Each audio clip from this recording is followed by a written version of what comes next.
జిల్లాకు చెందినట్టుగా మీరు చెప్పిండ్రు. అయితే లేటెస్ట్ మొన్న 2 నెలల క్రితం రామోజీరావు ఓ పత్రిక ఇస్తారు, తెలుగు వెలుగు అని. అయితే అందులో బండారు అచ్చమాంబ రాసిన ఒక కథను అయితే కొంచెం సరళీకరణ చేసి అప్పుడు ఆమె గ్రాంధికంలో రాసింది, దాన్ని ప్రింట్ చేసి ఆమె రాజమండ్రికి చెందిందని రాసింది. ఆయన అందులో ఉంది. ఆయన పరిచయం చేస్తున్నప్పుడు ఆమె గురించి ఆమె రాజమహేంద్రపురంలో పుట్టిన ఆమె అని చెప్పి రాసింది. ఆమె దాదాపుగా చాలా తక్కువ 28 ఇయర్స్ 38 ఇయర్స్ బతికినట్టు కూడా రాసిండు. అయితే మీరు నల్గొండ అని చెప్పారు. దానికోసం ఒకటి అంటే మీకు నల్గొండ అని కరెక్ట్గా తెలిస్తే అది చెప్పాలని అంతే, ఇంకా వేరేం లేదు.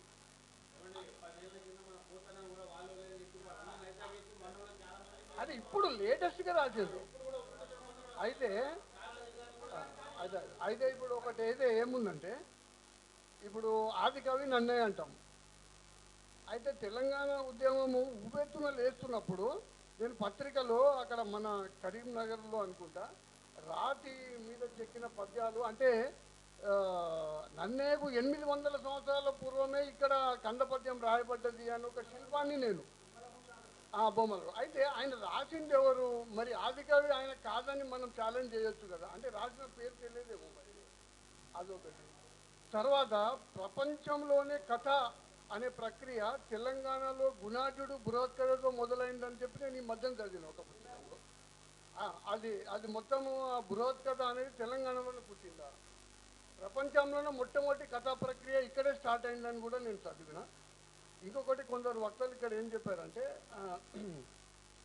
అన్య పదాలు అన్య భాష పదాలు యూజ్ చేస్తే, అయితే నేను శ్రీశ్రీ దగ్గర నుంచి గురుజాడ వారు చెప్పినట్టు కూడా ఇది భాష విస్తృతమవుతుంది సంపన్నమవుతుంది అని చెప్పిండ్రు.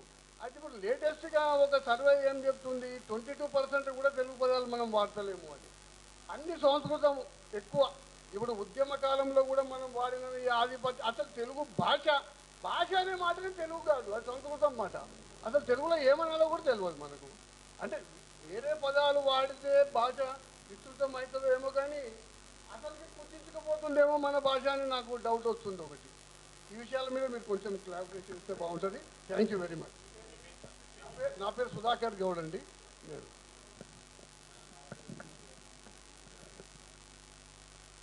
సుధాకర్ సార్ మాట్లాడిన దాంట్లో